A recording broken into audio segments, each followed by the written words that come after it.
چې کله ښه بچي،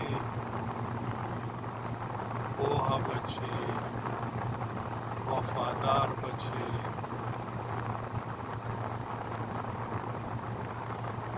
عالمان بچي، پوهان بچي ولري، هیڅکله هغه مور و پلار نه خرابېږي او نه د چا لاس ته کښېني.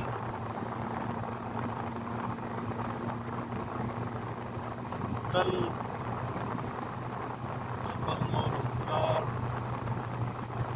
خوشحاله ساتي، آباد یې ساتي او د هېڅ چا محتاجۍ ته یې نه پرېږدي. همدغسې دا خاوره بچي لري، څنګه چې مور و پلار زموږ او ستاسې 10 12 15 20 کاله پرورش کوي، بیا د مور و پلار او د ټولې کورنۍ لګښت په غاړه اخلي، غم او ښادي په غاړه اخلي. همداسې دغه خاوره موږ پالي،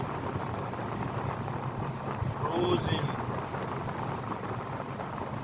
بیا نو دغه بچي راپاڅي، دا خپله خاوره آباده ساتي، خوشحاله ساتي، تازه یې ساتي او د هر چا د غصب او د تېري نه یې ژغوري. خو کله چې دا بچي پوهه وي، عالمان وي، زده کړې کړي وي او خپله خاوره یې پېژندلې وي، خپل ځان یې پېژندلی وي، عزیزانو په هېر مو نه شي چې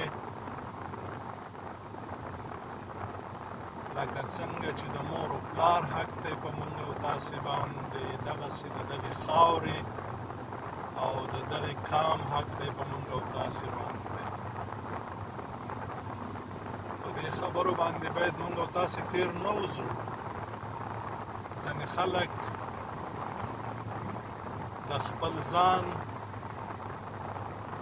نه د تور لرې کولو دپاره وایي چې ما ته اول اسلام دی. عزیزانو د اسلام امر دی، د خدای امر دی موږ ته چې اول به ته مور و پلار ساتې، خپل کور به ساتې، بیا به ګاونډي ته ورځې. دا چې ستا مور و پلار د بل لاس ته ناست وي، دا چې ستا په کور خپل اور بل دی او ته چغې وایې چې ما ته فلسطین مهم دی، دا د بې غیرتو بچو پېژنګلو وي او ځان په دې باندې خلاصوي.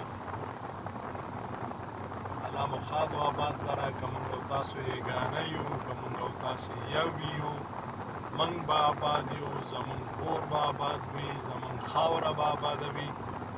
بیا موږ او تاسې مجبور او مکلف یو چې د نورو خلکو لاسنیوی وکړو او هغې سره مرستې وکړو.